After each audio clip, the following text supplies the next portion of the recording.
Hello साथियों, मैं सत्येंद्र सिंह एक बार फिर से स्वागत करता हूं आपका अपना यूट्यूब चैनल JRS एकेडमी पर। दोस्तों, आज हम लोग क्लास 11th का सेकंड फिजिक्स का जो पहला चैप्टर पढ़ता है उसे हम लोग स्टार्ट कर रहे हैं। अगर देखा जाए तो जो क्लास 11th का जो फिजिक्स है, अगर हम बात करें फिजिक्स सेकंड की बात करें, सेकंड पार्ट की बात करें बच्चों, तो इसमें जो आपका चैप्टर मिलेगा वो है आपका इलास्टिसिटी पड़ेगा, जिसे हम लोग कहते हैं प्रत्यास्थता कहते हैं। और फिर हमें जो दूसरा यूनिट देखने को मिलेगा, ये पहला यूनिट है। सेकंड यूनिट जो हमें देखने को मिलेगा वो आपका फ्लूइड के बारे में है, फ्लूइड। और फिर हम लोग देखेंगे heat and thermodynamic, heat and thermodynamic, heat and thermodynamic. उसके बाद हम लोग क्या देखेंगे, वेव वाला पार्ट देखेंगे। तो अगर देखा जाए क्लास 11th का जो फिजिक्स है वो टोटल 4 यूनिट में डिवाइड किया गया है। पहला जो यूनिट है वो हम लोग इलास्टिसिटी देखेंगे, जिसमें अगर देखा जाए चैप्टर का जो नाम है वो है मैकेनिकल प्रॉपर्टीज ऑफ सॉलिड, ठोसों के यांत्रिक गुण। इसके बारे में हम लोग पढ़ेंगे, ठोस का क्या क्या प्रॉपर्टी होता है, उसके अंदर क्या प्रॉपर्टी पाया जाता है, इसके बारे में हम लोग यहाँ पे डिटेल में पढ़ेंगे। अगर देखा जाए NCERT के अकॉर्डिंग तो ये आप लोगों का 14 नंबर चैप्टर है, 14 नंबर चैप्टर है। और इसी को जो ये ठोसों की यांत्रिक गुण है, इसी चैप्टर को हम लोग प्रत्यास्थता के नाम से भी जानते हैं। तो कई किताबों में प्रत्यास्था नाम दिया होता है, प्रत्यास्थता, जिसे बच्चों हम लोग कहते हैं इलास्टिसिटी, इलास्टिसिटी प्रत्यास्था हम लोग कहते हैं। तो ये चैप्टर है और यहीं से हम लोग शुरुआत करेंगे एक एक करके। और थ्योरेटिकल, डेरिवेशन, न्यूमेरिकल तीनों पार्ट को हम लोग क्या करेंगे, बहुत अच्छे से कवर करेंगे। और ये जो पार्ट है ये हम लोग नीट के आधार पर हम लोग चलेंगे, क्लास 11 प्लस नीट। तो यहाँ से हम लोग शुरू करते हैं। सबसे पहला जो टॉपिक है अगर बात करें तो यहाँ पे हम लोग एक चीज देख रहे हैं कि किसके बारे में हम लोग यहाँ स्टडी करेंगे। तो देखिए यहाँ पर आप में 2 चैप्टर देखने को मिलेगा। अगर हम बात करें मैटर का, तो जो मैटर होता है उसे हम लोग पदार्थ कहते हैं। मैटर होता है 3 प्रकार का, एक ठोस होता है, एक द्रव होता है और एक क्या होता है बच्चों, गैस होता है। ठोस, द्रव, गैस, ठीक है ना। इसे हम लोग क्या कहेंगे, लिक्विड कहते हैं, लिक्विड। और दूसरा हम लोग क्या कहेंगे, इसे गैस कहेंगे। और इसे क्या कहते हैं, सॉलिड। अब अगर यहाँ बात करें जो लिक्विड और गैस है, इसको हम लोग बच्चों एक अलग नाम देते हैं, जिसका नाम क्या है, फ्लूइड। तरल की बात करते हैं, ये तरल है। तो तरल, तो अगर हम यहाँ पे देखें तो हम कह सकते हैं कि यहाँ पे हम लोग 2 पार्ट में देखेंगे। एक हम देखेंगे मैकेनिकल प्रॉपर्टीज ऑफ सॉलिड देखेंगे, यहाँ ठोसों के गुण के बारे में। और आगे चल के जो हमारा फ्लूइड वाला पार्ट होगा उसमें हम लोग देखेंगे फ्लूइड की प्रॉपर्टी क्या होती है, इन सब के बारे में हम लोग पूरा डिटेल में अध्ययन करेंगे। तो सबसे पहले हम लोग यहाँ पे शुरू करते हैं। तो बच्चों इस चैप्टर में जो कुछ आपको सबसे पहले देखने को मिलेगा, आप जिसके बारे में अध्ययन करेंगे वो है बच्चों, स्टार्टिंग में हम लोग देखेंगे उसका नाम क्या है, बॉडी। अब बॉडी की बात क्या होती है, बॉडी को हम लोग बच्चों क्या कहेंगे, पिंड बोलते हैं, या इसी को हम वस्तु बोलते हैं। हम किसी भी वस्तु पर कुछ भी अध्ययन करेंगे उसी को हम लोग क्या बोलेंगे, बॉडी बोलेंगे। बॉडी आपका जरूरी नहीं कि आपका शरीर ही हो, हम जिस चीज पर अध्ययन करेंगे वही क्या कहलाएगा, बॉडी कहलाएगा। कोई सॉलिड वस्तु हो सकती है, ठीक है ना, कॉपी किताब हो सकता है, कोई रबर हो सकता है, या लोहा हो सकता है। तो ये सब क्या कहलाएंगे, बॉडी कहलाएंगे। अगर बच्चों हम बॉडी की बात करें तो बॉडी का जो निर्माण होता है, आप जानते हैं किसी भी पदार्थ का जो निर्माण होता है वो छोटे छोटे सूक्ष्म कणों से मिलकर बने होते हैं। कोई भी पदार्थ होता है वो सूक्ष्म कणों से मिलकर बने होते हैं। और इसी बच्चों सूक्ष्म कणों को हम लोग क्या कहते हैं, इसी जो सूक्ष्म कण है, स्मॉल पार्टिकल है, सूक्ष्म कण, स्मॉल पार्टिकल। इसी स्मॉल पार्टिकल को बच्चों हम लोग क्या कहते हैं, इसी स्मॉल पार्टिकल को हम लोग एटम या मॉलिक्यूल्स बोलते हैं, एटम या मॉलिक्यूल्स बोलते हैं। इसका मतलब कि हम कह सकते हैं कि किसी भी पदार्थ का जो निर्माण हुआ है वो परमाणु या अणु से हुआ है, ठीक है ना। तो किसी भी पदार्थ में छोटे छोटे अणु या परमाणु पाए जाते हैं। अब अगर बच्चा हम यहाँ पे बात करें कि ये जो छोटे छोटे कण हैं, जो स्मॉल पार्टिकल है, तो अगर हम इसे देखें तो अगर देखा जाए तो ये दो पार्टिकल ऐसे होते हैं, और जो भी दो सूक्ष्म कण होते हैं उनके बीच में खाली जो ये गैपिंग होता है, जो सेपरेशन होता है, इसी को हम लोग बच्चों कहते हैं अंतराणविक स्थान बोलते हैं। ठीक है ना, इसे हम लोग कहते हैं इंटर मॉलिक्यूलर स्पेस बोलते हैं या सेपरेशन बोलते हैं। इंटरमॉलिक्यूलर स्पेस बोलते हैं बच्चों, क्या बोलते हैं, सेपरेशन बोलते हैं। ठीक है ना, तो किसी भी पदार्थ का निर्माण किससे होता है, छोटे छोटे अणुओं से मिलकर होता है, और ये जो छोटे अणु होते हैं इन्हीं को हम लोग क्या कहते हैं, परमाणु या अणु बोलते हैं। जो छोटे छोटे कण होते हैं इन्हें क्या बोलते हैं, परमाणु या अणु बोलते हैं। अगर हम दो अणुओं के बीच में या हम बात करें दो परमाणुओं के बीच में एक खाली स्थान पाया जाता है, इसी खाली स्थान को हम लोग कहते हैं इंटरमॉलिक्यूलर स्पेस कहते हैं। और इनके बीच में एक बल कार्य करता है, एक अट्रैक्शन फोर्स कार्य करता है, आकर्षण बल। इनके बीच में एक आकर्षण बल कार्य करता है, और इस आकर्षण बल को हम लोग नाम देते हैं अंतराणविक आकर्षण बल कहते हैं, या अंतराणविक बल कहते हैं। क्या कहते हैं, अंतराणविक बल। इंग्लिश में बच्चों इसे कहते हैं इंटर मॉलिक्यूलर फोर्स बोलते हैं, इंटरमॉलिक्यूलर फोर्स बोलते हैं, अंतराणविक बल। अब बच्चों जिस पदार्थ के अंतराणविक बल बहुत ज्यादा होता है, ये इंटरमॉलिक्यूलर फोर्स जितना अधिक होगा, इंटरमॉलिक्यूलर फोर्स जितना अधिक होगा बच्चों, उसका क्या कहते हैं, वो पदार्थ उतना ही क्या होगा, मजबूत होगा। ठीक है ना, इनके अणुओं के बीच में इनके अणुओं के बीच में आकर्षण बल जितना ज्यादा रहेगा, वो पदार्थ उतना ही मजबूत होगा, और उसका अपना एक निश्चित आकार और आकृति होगा, उसका अपना आकार और आकृति क्या होगा, निश्चित होगा। ठीक है ना, और उसका आयतन भी क्या होगा, निश्चित होगा। तो अगर हम यहाँ बात करें ठोस की बात करें, तो ठोस ऐसे पदार्थ होते हैं जिनके अणुओं के बीच में अंतराणविक बल, जो इंटरमॉलिक्यूलर फोर्स होता है, ये क्या होता है, बहुत अधिक होता है। क्या होता है, बहुत अधिक होता है। इसी कारण जो ठोस होते हैं, जो सॉलिड होते हैं, वो क्या होते हैं, स्ट्रांग होते हैं। अब जितना ज्यादा क्या कहते हैं, जितना ज्यादा ये बल होगा अंतराणविक बल, वो पदार्थ उतना ही क्या होगा, मजबूत होगा, उतना ही वो स्ट्रांग होगा। समझ में आया या नहीं। अब यहाँ पर अगर हम यहाँ पर बात करें कि जो ये इंटरमॉलिक्यूलर फोर्स है, ये द्रव और गैस में कैसे होते हैं, तो इंटरमॉलिक्यूलर फोर्स बच्चों गैस और जो द्रव होता है उसमें इनका मान क्या होता है, कम होता है। अब यहाँ देखें कि जो इंटरमॉलिक्यूलर फोर्स होता है, जो इंटरमॉलिक्यूलर फोर्स है और जो इंटरमॉलिक्यूलर स्पेस है, ये स्पेस किस पे डिपेंड करता है, बल पर। आकर्षण बल जितना ज़्यादा रहेगा, उनके बीच का जो क्या कहते हैं स्पेस होगा या सेपरेशन होगा, वो क्या होगा, बहुत कम होगा। और अगर क्या कहते हैं इंटरमॉलिक्यूलर क्या कहते हैं जो ये स्पेस अगर कम है तो इसका मतलब फोर्स ज़्यादा है, और स्पेस ज़्यादा है तो इसका मतलब फोर्स क्या हो रहा है, कम लग रहा है। समझ में आ गया। तो इतना मोटा माटी हम लोग एक बात जो की है कि पदार्थ के बारे में जो ठोस होते हैं यहाँ पे। तो अब यहाँ पर अगर देखा जाए कि हमारे आसपास जितने ठोस पदार्थ हैं, जितने भी ठोस उपस्थित हैं, उनको हम कैसे कैटेगराइज करेंगे। तो अगर बच्चा हम यहाँ पे बात करें, जो हमारे यहाँ पे पदार्थ है उसको हम कैसे, जो ठोस पदार्थ है उसको दो पार्ट में हम लोग देखेंगे। तो अगर हम कहें कि जो ये बॉडी होती है, ये हम यहाँ पे कौन सी बॉडी की बात कर रहे हैं, यहाँ पे बच्चों हम लोग हमेशा सॉलिड बॉडी की बात करेंगे, सॉलिड बॉडी। ठीक है ना। अब यहाँ पर जो ये बॉडी है, ये बच्चा दो प्रकार से हम लोग कैटेगराइज करेंगे। पहला जो होगा वो आपका रिजिड बॉडी होगा। जो पहला बॉडी है वो बच्चों हम लोग क्या लेंगे, रिजिड बॉडी लेंगे। और दूसरी जो बॉडी है इसे बेटा हम लोग क्या कहते हैं, दृढ़ पिंड कहते हैं, दृढ़ पिंड बोलेंगे।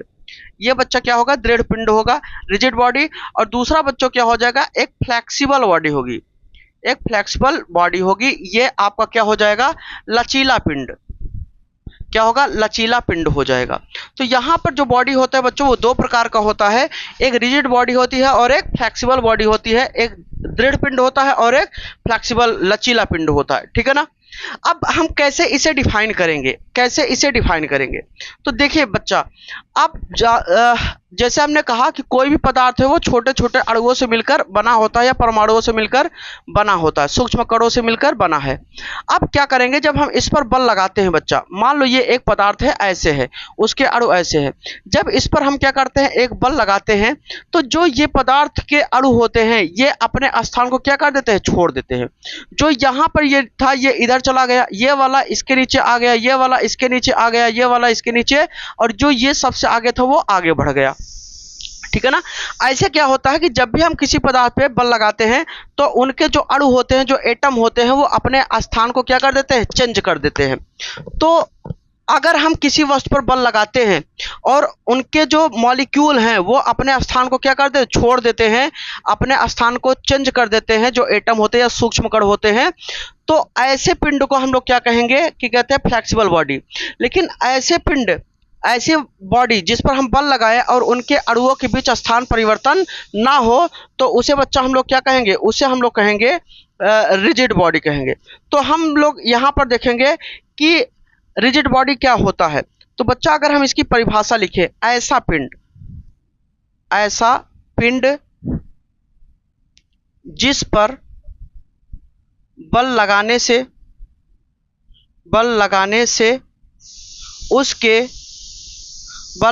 उसके अणुओं के बीच स्थान परिवर्तन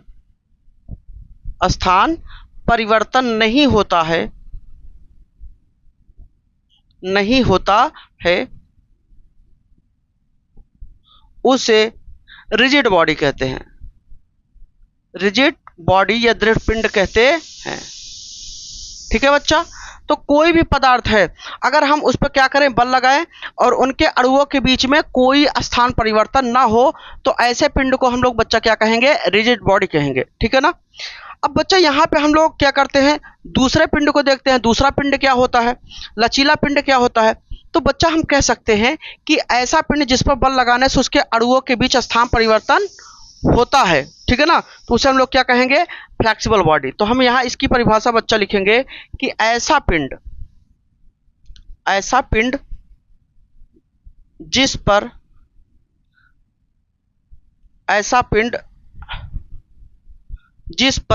बल लगाने से ऐसा पिंड जिस पर बल लगाने से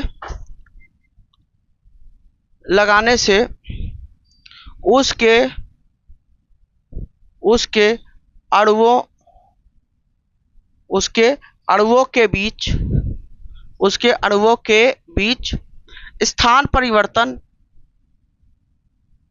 परिवर्तन होता है, फ्लेक्सिबल बॉडी कहलाता है, फ्लेक्सिबल बॉडी कहलाता है। तो ऐसे पिंड जिस पर हम क्या करें, बल लगाएं और उनके अणुओं के बीच में स्थान परिवर्तन हो जाए, तो उसे हम लोग क्या कहेंगे, फ्लेक्सिबल बॉडी। और ऐसे पिंड जिस पर हम बल लगाएं और उनके अणुओं के बीच में स्थान परिवर्तन ना हो, तो ऐसे पिंड को बच्चों हम लोग क्या कहेंगे, रिजिड बॉडी कहेंगे। ठीक है ना? अब यहाँ पर एक बात देख लेते हैं बच्चा कि जो रिजिड बॉडी है, यहाँ पर हम लोग नोट बना के लिखेंगे, क्या होगा यहाँ पर देखते हैं। अगर बच्चा हम यहाँ पर नोट की बात करें, नोट, तो देखिए बच्चा, दुनिया में ऐसी कोई बॉडी है ही नहीं जो प्योर रिजिड हो। ठीक है ना? तो इसका मतलब क्या है कि दुनिया की जितनी भी बॉडी हैं, जितने भी ठोस पदार्थ के हैं, वो किसी न किसी बल पर क्या कर जाएंगे, वो ब्रेक कर ही जाएंगे, उनके स्थान अपने स्थान को क्या कर देंगे, छोड़ देंगे। कोई चीज़ क्यों टूटती है, उनके मॉलिक्यूल्स अपने स्थान को छोड़ देते हैं, इसलिए वो क्या हो जाती है, टूट जाती है। तो हम यहाँ पर लिखेंगे कि ऐसी कोई बॉडी नहीं है जो प्योर रिजिड हो। ऐसी कोई बॉडी नहीं है जो प्योर रिजिड हो। ठीक है ना? तो दुनिया में ऐसा कोई पिंड बना ही नहीं है बच्चा कि जो प्योर रिजिड हो। इसका मतलब कि किसी न किसी फोर्स पर, किसी न किसी एक्सटर्नल फोर्स पर वो क्या हो जाएगा, टूट जाएगा, ब्रेक कर जाएगा। इसलिए दुनिया में कोई भी बॉडी नहीं है जो प्योर रिजिड हो, ठीक है ना। तो बच्चों हम लोगों ने यहाँ क्या क्या देखा, हम लोगों ने देखा जो पिंड होता है, जो बॉडी होता है वो दो प्रकार का होता है, एक रिजिड बॉडी होता है, एक फ्लेक्सिबल बॉडी होता है। रिजिड बॉडी वो होता है ऐसा पिंड जिस पर बल लगाने से उसके अणुओं के बीच स्थान परिवर्तन नहीं होता, उसे क्या कहेंगे, रिजिड बॉडी। और फ्लेक्सिबल बॉडी क्या होता है, ऐसा पिंड जिस पर बल लगाने से उसके अणुओं के बीच स्थान परिवर्तन होता है, उसे क्या कहेंगे, फ्लेक्सिबल बॉडी, ठीक है ना। तो ये दो प्रकार की बॉडी होती है, ठीक है। चलिए अब हम लोग आगे बढ़ते हैं और यहाँ पर अब बात करते हैं, ये तो बॉडी हो गया। अब बात जब हम ये कह रहे हैं कि फोर्स लगाने से उनके अणुओं में स्थान परिवर्तन होता है, तो भैया हम यहाँ क्या करेंगे, बल लगाएंगे।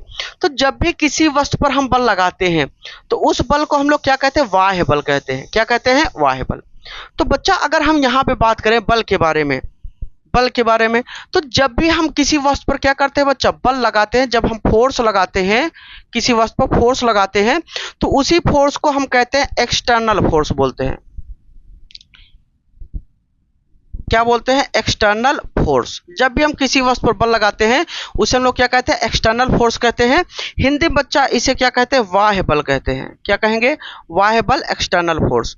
अब जब भी किसी वस्तु पर एक्सटर्नल फोर्स लगेगा तो उनमें क्या होगी, तो बच्चा वो क्या करता है, जब भी कोई वस्तु होता है उस पर जब बल लगता है तो वो क्या करता है, स्टेट को चेंज करता है, स्टेट परिवर्तित करता है, परिवर्तित करता है। स्टेट का मतलब बच्चा यहाँ से अवस्था, और अवस्था किसी वस्तु की कितनी होती है, दो होती है। ये ठोस द्रव वाला नहीं मैं कह रहा हूँ, यहाँ पर अवस्था के कहते हैं दो प्रकार से देखी जाएगी। एक होगा मोशन, इसका मतलब कि किसी वस्तु पर अगर बल लगेगा, अगर वस्तु मोशन में होगा तो वो बच्चा किस में हो जाएगा, रेस्ट में हो जाएगा, विराम में हो जाएगा। तो कोई भी वस्तु जब गति कर रही होती है और उस पर बल लगता है तो वो वस्तु गति अवस्था से किस में पहुंच जाता है, विराम अवस्था में पहुंच जाता है। और दूसरा अगर हम बात करें तो रेस्ट से वो किस में हो जाता है, मोशन में हो जाता है। तो बच्चा एक बात यहां से हम लोग देखते हैं कि बल को किसी भी वस्तु पर जब बल लगता है उस बल को हम लोग क्या बोल देंगे, एक्सटर्नल फोर्स बोलेंगे। और एक्सटर्नल फोर्स क्या करता है, किसी भी पदार्थ की, किसी भी वस्तु की वो क्या करता है, अवस्था परिवर्तित करता है। और वह अवस्था यहाँ दो तरीके से देखा जाएगा, एक होगा आपका मोशन और एक होगा रेस्ट। जब किसी वस्तु पर बल लगेगा, वस्तु गति अवस्था में होगा, मोशन में होगा, तो वो किस में हो जाएगा, रेस्ट में हो जाएगा, विराम में हो जाएगा। लेकिन अगर वस्तु विराम में है तो वो क्या कर देगा, बल उस वस्तु को गति में कर देगा। और क्या देखने को मिलता है, और बच्चा देखने को मिलता है कि वो किसी वस्तु की आकार और आकृति को क्या करता है, आकार और आकृति को क्या करता है, परिवर्तित करता है। उसके आकार और आकृति को क्या करता है, परिवर्तित करता है। शेप एंड साइज को क्या कर देता है बेटा, चेंज कर देता है। अब यहां से और क्या करता है, वस्तु किसी वस्तु को क्या करता है, उसकी दिशा को परिवर्तित करता है, दिशा परिवर्तित करता है, ठीक है ना। अब यहाँ पे बात आता है क्या परिवर्तित ही कर देता है, नहीं बच्चा। किसी भी कोई भी बल होता है वो किसी वस्तु की अवस्था को परिवर्तित करता है या परिवर्तित करने का प्रयास करता है, ठीक है। किसी वस्तु के आकार या आकृति को परिवर्तित करता है या परिवर्तित करने का प्रयास करता है, किसी वस्तु की दिशा को परिवर्तित करता है या परिवर्तित करने का प्रयास करता है। उसके अंदर वो टेंडेंसी होती है कि वो चीज ये करा ले, और कर भी पाता है और नहीं भी कर पाता है, ठीक है ना। तो ये इतनी बात हो गई बच्चा। अब यहाँ पे इस चैप्टर में जो बाह्य बल होता है, इसी बाह्य बल को एक अलग नाम देंगे हम लोग, उसे बच्चा क्या कहेंगे, विरूपक बल कहेंगे। क्या कहेंगे, विरूपक बल कहेंगे, जिसे बच्चा इंग्लिश में क्या कहेंगे, डिफॉर्मिंग फोर्स, डिफॉर्मिंग फोर्स कहेंगे, ठीक है ना। डिफॉर्मिंग फोर्स, विरूपक बल कहेंगे। तो बच्चा इस चैप्टर में किसी भी वस्तु पर जब भी बल लगेगा तो उस बल को हम लोग बाह्य बल कहेंगे या हम कहेंगे विरूपक बल। तो अब बात आती है बच्चों, विरूपक बल होता क्या है, तो हम कहेंगे विरूपक बल एक ऐसा बाह्य बल होता है जो किसी पिंड पर लगने से उसके अणुओं में क्या होता है, स्थान परिवर्तित कर देता है, ठीक है ना। इसका मतलब कि अगर स्थान परिवर्तित कराएगा तो उसका आकार और आकृति भी क्या हो जाएगी, चेंज हो जाएगी। तो बच्चा यहाँ पे जो हम हेडिंग बनाएंगे वो क्या बनाएंगे, विरूपक बल। तो अगली जो हमारी हेडिंग रहेगी बच्चा वो क्या होगा, विरूपक बल होगा, जिसे बच्चा हम लोग क्या कहेंगे, डिफॉर्मिंग फोर्स। क्या कहेंगे, डिफॉर्मिंग फोर्स कहेंगे, विरूपक बल, ठीक है ना। ये आपका क्या हो गया, विरूपक बल।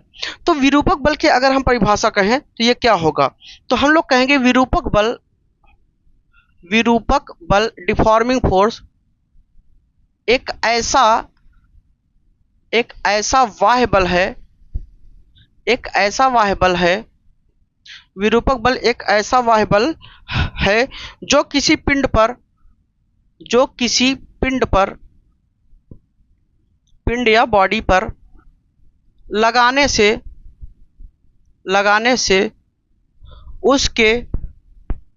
उसके अणुओं में स्थान परिवर्तन करता है। ठीक है ना। तो विरूपक बल क्या होता है बच्चा, एक प्रकार का एक्सटर्नल फोर्स होता है, एक बाह्य बल होता है। जब वो किसी वस्तु पर लगता है तो उसके अणुओं में क्या होता है बच्चा, स्थान परिवर्तन।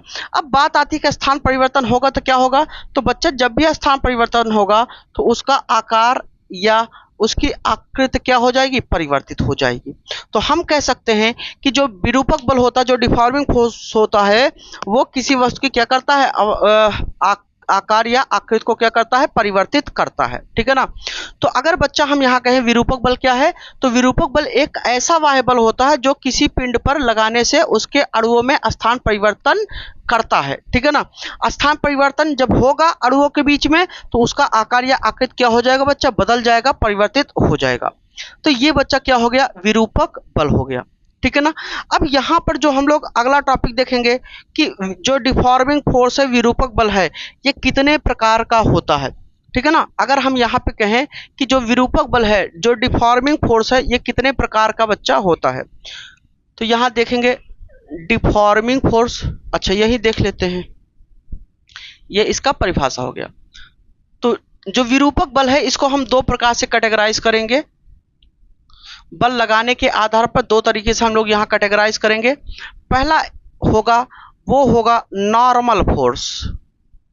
क्या होगा बच्चा, नॉर्मल फोर्स, जिसे बच्चा हम लोग क्या कहेंगे, अभिलंबवत बल।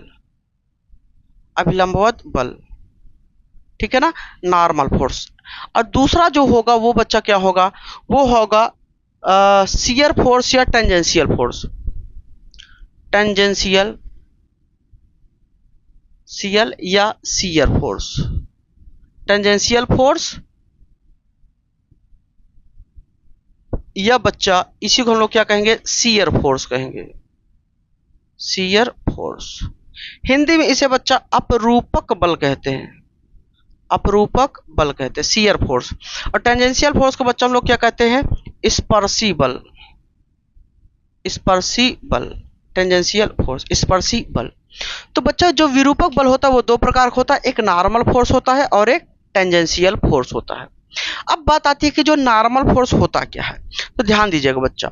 हम कहेंगे अगर कोई वस्तु है, अगर उस पर बल, उस पर लगने वाला बाह्य बल या विरूपक बल अगर उसकी सतह के लंबवत लगता है तो ऐसे बल को हम लोग क्या कहेंगे, नॉर्मल फोर्स कहेंगे। जैसे ये देखिए, अगर ये वस्तु है तो इस वस्तु का जो सरफेस है बच्चा वो क्या है, क्या ये है, तो इस सरफेस के लंबवत परपेंडिकुलर अर्थात 90 डिग्री पर अगर कोई बल लगता है तो ऐसे बल को हम लोग क्या कहेंगे, अभिलंबवत बल। जैसे ये बोर्ड है, इस बोर्ड पर हम अगर ऐसे बल लगाएं तो ये क्या है, इस सरफेस के क्या है, परपेंडिकुलर लग रहा है, लंबवत लग रहा है, तो ऐसे बल को हम लोग क्या कहेंगे, नॉर्मल फोर्स बोलेंगे, क्या कहते हैं, अभिलंबवत बल बोलेंगे। ठीक है ना बच्चा।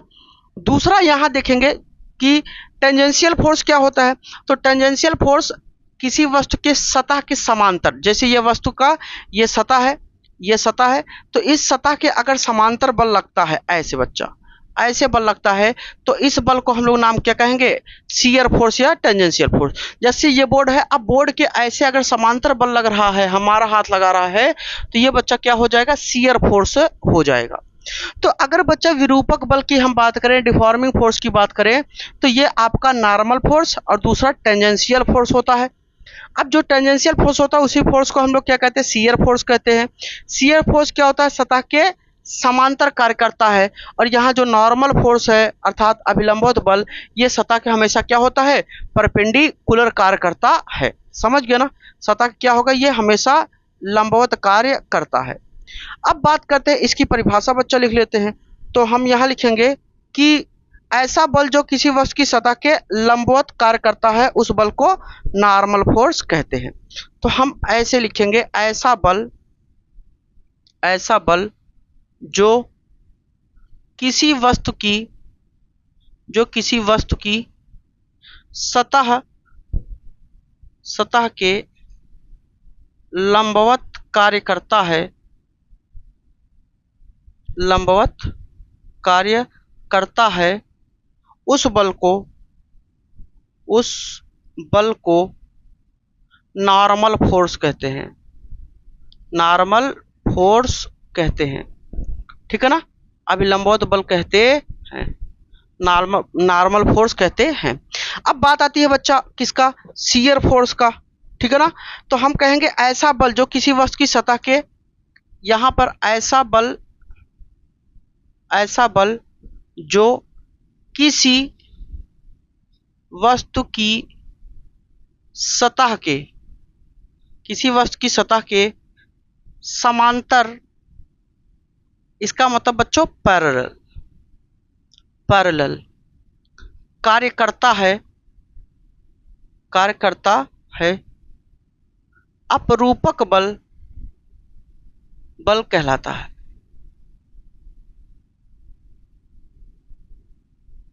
अपरूपक बल कहलाता है। तो यहाँ पे अगर हम बच्चा बात करें कि जो डिफॉर्मिंग फोर्स होता है वो दो प्रकार का होता है। एक क्या होता है, नॉर्मल फोर्स होता है, और एक टेंजेंशियल फोर्स जिसे हम स्पर्शी बल कहते हैं। स्पर्शी बल को हम लोग बच्चा क्या कहते हैं, शियर फोर्स कहते हैं या अपरूपक बल कहते हैं।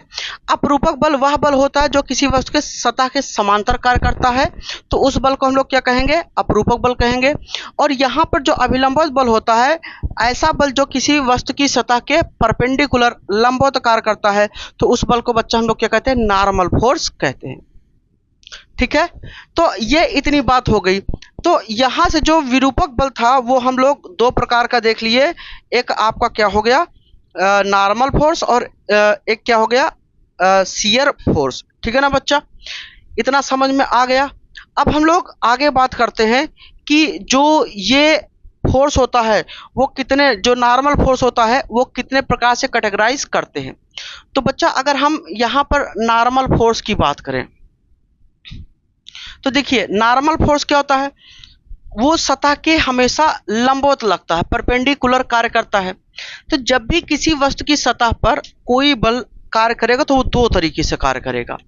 एक कैसे, ये मान लीजिए सतह है, ये क्या करेगा, या तो इस सतह को पकड़ के ऐसे खींचेगा, ऐसे लंबवत, या तो इसी सतह को पकड़ के कुछ इस तरीके से खींचेगा ऐसे।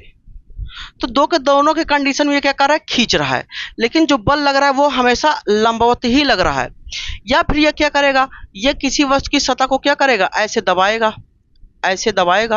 ठीक है ना, ये क्या करेगा, दबाएगा। या फिर ये किसी वस्तु की सतह को कुछ इस तरीके से दबाएगा, ऐसे कुछ इस तरीके से दबाएगा। तो यहां पर एक क्या कर रहा है, पकड़ के खींच रहा है। तो जो बल किसी वस्तु को खींचता है उस बल को हम लोग बच्चा क्या कहेंगे, टेंजाइल फोर्स कहेंगे। क्या कहेंगे, टेंजाइल फोर्स, जिसे हम लोग